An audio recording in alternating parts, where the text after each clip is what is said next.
Hey everybody, Justin back with Everything Aquarium, here with a quick video. I'm going to do a breakdown of the 60-gallon breeder, not exactly the scape and everything, but just a tank rather itself, Aqueon 60-gallon breeder. I haven't seen very many YouTube videos about the 60-gallon breeder, only a couple, and one of which I seen was in a store, so I'd like to show it set up and give you guys a better perspective of it and talk some numbers and dimensions on it. So yeah, anyways, we'll jump right into it. It's a 60-gallon breeder. I got a South American cichlid set up right now with some tetras and different cichlids and whatnot. Basic, aquascape, whatever you want to call it. But we're not going to talk about that. We're going to talk about the tank itself. The reason being is because it's a very unique tank, if you ask me. Like I said, you haven't seen it out very much.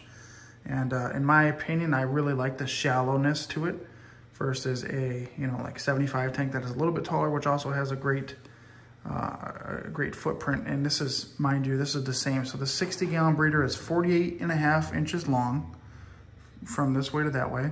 It is 18.5 inches deep, or width of it is 18.5 inches, and it is 16 inches high. That is the main difference between a 60 breeder and a 75-gallon versus a 75-gallon, which is 21.1 inch tall.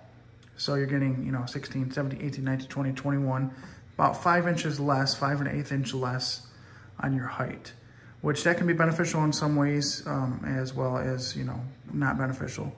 In my opinion, like I said, I don't keep anything that's a very tall fish, or I don't really use the full bottom, middle, and top water classifications when it comes to fish, if that makes sense.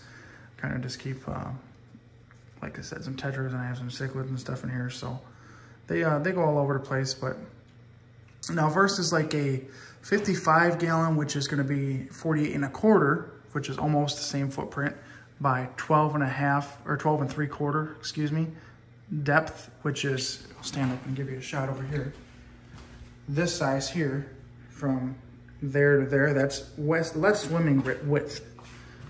Excuse me for stumbling here. So it'd only be about here on a 55. On here you get that extra, 6 inches or whatever it might be. So that's beneficial to the fish. There's more room, there's more surface area when it comes to the top of the tank, to get that surface exchange and get that oxygen into the water. And that's what I like about it. That's one of the things I like about it. But versus a 75 or even a 90, it's the exact same footprint. Both the 75-gallon Aqueon tank and the 90-gallon tank are going to be 48.5 inches by 18.5 inches, which means a stand that you were to buy for a 60-gallon breeder will work for a 75-gallon and a 90-gallon as well. The one difference with those are they're a little bit taller, as where a 75 is 21 inches tall and a 90 is 25. So you just get that height a little bit more. But still, in my opinion, I'd rather have it this way, just again, because it looks better aesthetically, especially when you scape a tank. I like that less depth to it. I like the shallower tanks. And again, that's all in my opinion. That's what I like. Another thing that I mentioned here, Aqueon claims that the 60-gallon breeder, full and empty, weighs less than a 75-gallon. Excuse me, a 60-gallon breeder weighs less than a 55-gallon tank. They claim a 55-gallon tank weighs 78 pounds empty, and a 60-gallon breeder weighs 43 pounds empty. Kind of different, hard to believe, but I think this tank has a little bit of a thinner glass. I'm not exactly sure on that, don't quote me. Or it might be exactly the same, but it's not as tall, so it has less glass and less weight. Filled weight, it claims, is 543 pounds for the 60-gallon breeder, versus a 55-gallon claims it's 625 pounds. So you save a little bit of weight if you're, say, on the top floor or whatever. I would highly recommend going with this tank, 60-gallon breeder, over a 55-gallon any day. Any day, I rather this. They are a little bit more expensive than a 55-gallon. These you can buy at Petco on sale for about $100. And a lot of times Petco will do like a new customer coupon for $20 off. So realistically, you could really get this tank for, around, I think, $85 out the door with tax, with that coupon and everything like that. So wait for it to go on sale. Call your local Petco, ask them when it does go on sale, save your money for it. Definitely pick this over a 55-gallon, just for the simple fact that you have more width and you have more surface area.